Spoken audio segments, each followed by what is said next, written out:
July 15, from 1 Chronicles, chapter 19. Sometime after this, King Nahash of the Ammonites died, and his son Hanun became king.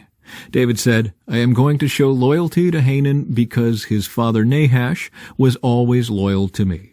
So David sent messengers to express sympathy to Hanun about his father's death.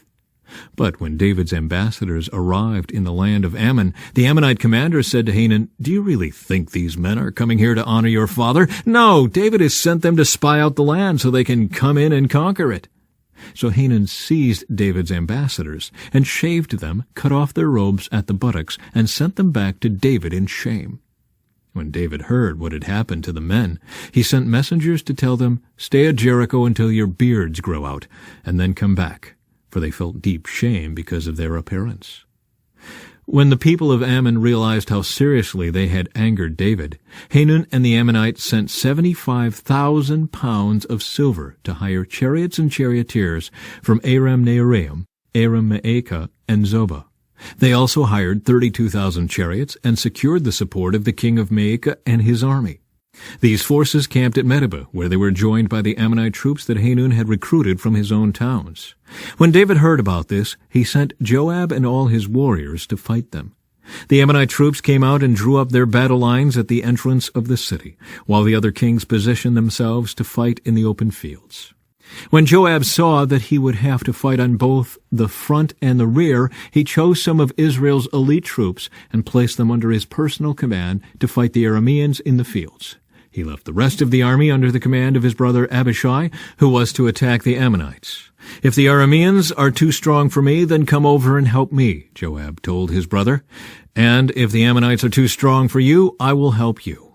Be courageous. Let us fight bravely for our people and the cities of our God. May the Lord's will be done." When Joab and his troops attacked, the Arameans began to run away. And when the Ammonites saw the Arameans running, they also ran from Abishai and retreated into the city. Then Joab returned to Jerusalem. The Arameans now realized that they were no match for Israel, so they sent messengers and summoned additional Aramean troops from the other side of the Euphrates River. These troops were under the command of Shobach, the commander of Hadadezer's forces. When David heard what was happening, he mobilized all Israel, crossed the Jordan River, and positioned his troops in battle formation. Then David engaged the Arameans in battle, and they fought against him. But again the Arameans fled from the Israelites. This time David's forces killed 7,000 charioteers and 40,000 foot soldiers, including Shobach, the commander of their army. When Hadadezer's allies saw that they had been defeated by Israel, they surrendered to David and became his subjects. After that, the Arameans were no longer willing to help the Ammonites. In the spring of the year, when kings normally go out to war, Joab led the Israelite army in successful attacks against the land of the Ammonites. In the process, he laid siege to the city of Rabbah. However, David stayed behind in Jerusalem. When David arrived at Rabbah, he removed the crown from the king's head, and it was placed on his own head. The crown was made of gold and set with gems, and he found that it weighed 75 pounds. David took a vast amount of plunder from the city. He also made slaves of the people of Rabbah and forced them to labor with saws, iron picks, and iron axes. That is how David dealt with the people of all the Ammonite towns. Then David and all the army returned to Jerusalem. Battles against Philistine giants. After this, war broke out with the Philistines at Gezer. As they fought, Sibbecai from Husha killed Saph, a descendant of the giants, and so the Philistines were subdued.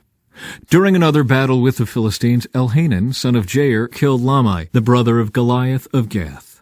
The handle of Lamai's spear was as thick as a weaver's beam.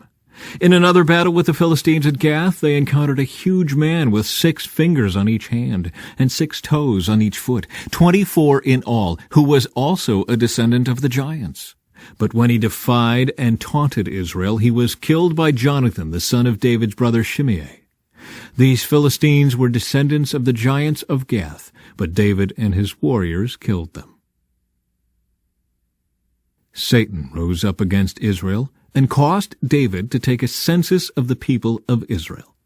So David said to Joab and the commanders of the army, Take a census of all the people of Israel, from Beersheba in the south to Dan in the north, and bring me a report so I may know how many there are." But Joab replied, "May the Lord increase the number of his people 100 times over, but why, my lord the king, do you want to do this? Are they not all your servants? Why must you cause Israel to sin?" But the king insisted that they take the census. So Joab traveled throughout all Israel to count the people. Then he returned to Jerusalem and reported the number of people to David. There were 1,100,000 warriors in all Israel who could handle a sword, and 470,000 in Judah. But Joab did not include the tribes of Levi and Benjamin in the census because he was so distressed at what the king had made him do. Judgment for David's sin. God was very displeased with the census, and he punished Israel for it. Then David said to God, "I have sinned greatly by taking this census. Please forgive my guilt for doing this foolish thing." Then the Lord spoke to Gad, David's seer. This was the message. "Go and say to David, this is what the Lord says. I will give you 3 choices. Choose one of these punishments, and I will inflict it on you." So Gad came to David and said, "These are the choices the Lord has given you. You may choose 3 years of famine, 3 months of destruction by the sword of your enemies, or 3 days of severe plague, as the angel of the Lord brings devastation throughout the land of Israel. Decide what answer I should give the Lord who sent me." "I'm in a desperate situation," David replied to Gad, "but let me fall into the hands of the Lord, for his mercy is very great. Do not let me fall into human hands." So the Lord sent a plague upon Israel, and 70,000 people died as a result. And God sent an angel to destroy Jerusalem. But just as the angel was preparing to destroy it, the Lord relented and said to the death angel, "Stop, that is enough." At that moment, the angel of the Lord was standing by the threshing floor of Araunah the Jebusite. David looked up and saw the angel of the Lord standing between heaven and earth with his sword drawn, reaching out over Jerusalem. So David and the leaders of Israel put on burlap to show their deep distress and fell face down on the ground. And David said to God, "I am the one who called for this census. I am the one who has sinned and done wrong. But these people are as innocent as sheep. What have they done?